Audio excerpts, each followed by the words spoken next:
खुलुमबाय स्टुडिअ दं आङो राकेश रामसियार। हिरा सरनिया इउपिपिएलनि थाखाय इसु नङा। नंगौ, हिरा सरनिया इउपिपिएलनि थाखाय इसु नङा।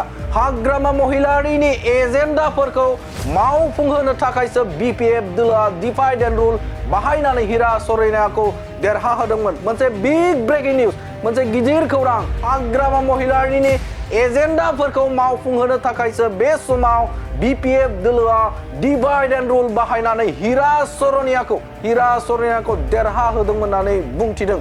हाग्रामा महिलानि बैफोर एजेन्डाफोरखौ रायजो राजाफोरा रावबो मिथिगिला। आथिखालाव हाग्रामा महिलानि जे एजेन्डाफोर, बे एजेन्डाफोरखौ रावबो मिथिगिला होननानै बुंथिदों।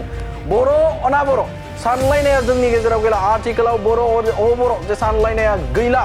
धोरोमखौ लानानै, जातिखौ लानानै नासयलायनाय, गादबलायनाय, थैनि बाना बोहैलायनायखौ रायजो राजाफोरा लुबैला। आथिखालाव गोदोनि समाव जे जाबोनाय जे दुंहाव थासारि, बे थासारिखौ आथिखालनि सुबुंफोरा लुबैला होननानै बुंथिदों। बेफोर बाथ्राया जों बुंनाय नङा, बेफोर बाथ्राखौ बुंदों बिटिआरनि मावफुं सोद्रोमा रनजित बसुमतारिया। सालाकाटि ब्लक इउपिपिएलनि बानजायनायाव 10,000निबो बांसिन सुबुं दंबा हाबाफारियाव बाहागो लानानै खौरांगिरिनि सिगाङाव बुङो बिथां मावफुं सोद्रोमा रनजित बसुमतारिया। खौरांगिरिनि सिगाङाव बुंबावोदि हाग्रामा महिलारि हिरा सरनिया इउपिपिएलनि थाखाय इसु नङा। इउपिपिएल दोलोआ बिसायख'थि गेलेनो थाखाय सांग्रां जाखाबाय बा जाबाय। बिसायख'थियाव 100% देरहागोन होननानै बिथाङा बुंथिदों। खौरांगिरिनि सिगाङाव आरोबाव मा बुंबावदों बिथां मावफुं सोद्रोमाया, नोंथांमोननि गेजेराव बे समाव बड'लेण्ड बुब्लिनि गेजेरजों नोंथांमोननि गेजेराव होनि। देरहासार बसुमतारी बिथांनि जा समष्टि बियाब, बे बियाबा दिनै बिपिएफ दोलोनि थाखाय लरग' थरग' मोनसे बियाब जानो थांगासिनो दं। मानोना बेहाय दिनै 1,178 साया इउपिपिएल दोलोआव बिपिएफनिफ्राय हाबफैबाय। गोबां लिडारानो जोंनाव जइन जाफैदों आरो माखासे आनडिसक्ल'ज लिडारफोरनि मुं दंबावो, बेखौ जों डिसक्ल'ज खालामथ'वा। मथा मथि फैगौ एमपिआवथ' जों देरहाखागोन। फैगौ एमसिएलए बिसायख'थियावबो जोङो नैबे बियाबाव इउपिपिएल दोलोनिफ्राय 100% देरहागोन आरो रोखा जानानै दं। जोंथ' 100% सांग्रां। जोंना दा हाइकामान्डआ केन्डिडेटखौ डिक्लेयार खालामबानो खामानिया जाफुंजोब्बाय। बाखि सिङाव जोङो गासैबो कनफार्म खासै। गतिके 100% कनफार्म आरो देरहानायाव जों सांग्रां जानानै दंखायो। बेवहाय गुबुन सेकेन्ड थट गैला जोंहा। माहारियारि बाद दानायनि थांखिजों इउपिपिएल दोलोनि साफ्रोमबो दैदेनगिरिफोरा, जेरावहाय जों रिभलिउसनारि अर्गानाइजेसननि साफ्रोमबो सोद्रोमायानो बेवहाय इनभल्भ दङ। गतिके माहारियारि बादखौ लानानैनो जोंनि सरकार दानायजों लोगोसे गासैबो जाथि जन'गोष्ठीखौ जोङो आखाइ हमलानानै समान मोनथाय आरो समान जौगाथाय आरो सान्थिनि मुङाव जों आवगायलांनो नागिरदों आरो बेखौ जों साक्सेसफुल खालामनो हाखाबाय। गतिके जोंनि जा थांखि, बे थांखियाव जों जाफुंसारबाय होननानै जों सानो। बाखि जोङो जा मावलांनांगौ बेखौ जोङो मावलांबाय थागोन। हिरा सरनियाया दिनै जोंनि इउपिपिएल दोलोनि थाखाय इसु नङा। मानोना बिथांखौ थांनाय बारावहाय हाग्रामानि जा एजेन्डा, बे एजेन्डाखौ साक्सेसफुल खालामनायनि थाखायसो हिरा सरनियाखौ डिभाइड एन्ड रुल खालामनानै बिपिएफ दोलोआ देरहाहोदोंमोन। गतिके बेफोर एजेन्डाखौ दिनै जनसाधारना मिथिजोब्बाय। बर' अनाबर'नि दिनै डिफारेन्सियेसन साननाया जोंनाव गैला।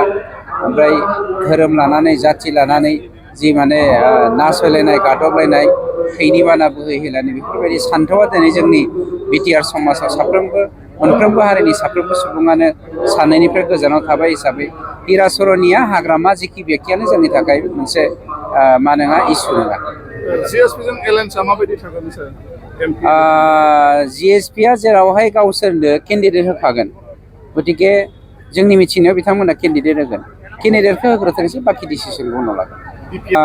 मोनसे खोन्था, जाय बेक्तिया सानफ्रामबो गय सावग्लिखायो, बे गय सावग्लिबाय थानोनो लुबैयो।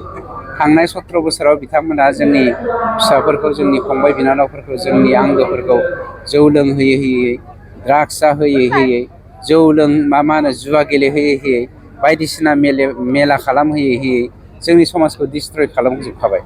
गतिके दिनै जे मानबगिरि प्रमद बर' बिथांनि दैदेननायाव जों मोनसे गुफुं समाज दानो हादों।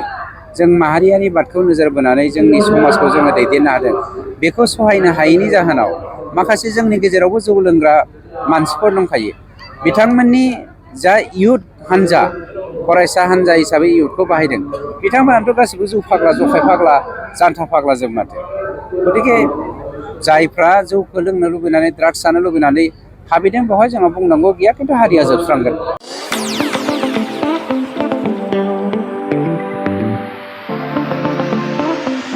सानाय सुनाय बेरामनि जेंनायाव गोग्लैना थानायफोरनि थाखाय गोजोनथाव खौरां गावनि देहानि सानाय सुनायखौ लानानै दुखुआव थानो गोनां गैला। जुदि नोंथाङा सानाय सुनाय दंब्ला जिंगासिनांगौनि गोनांथि गैया। नंगौ, चिरां जिल्लानि बेंटल गेट चापागुरियाव थानाय एसआइ निउर'थेरापि सेन्टाराव नोंथाङा गोरलैयैनो देहानि सानाय सुनायखौ फाहामथाय लानो हागोन। बे सेन्टाराव सिं सानाय, आफादावरि सानाय, मोदोम जरा सानाय, आइजोफोरनि जेंना, खर' सानाय बायदि बायदि रोखोमनि बेरामखौ फाहामथाय होनाय जायो। बे एसआइ निउर'थेरापि सेन्टाराव बेरामिया थानानै फाहामथाय लानो हानायनिबो सुबिदा दङ।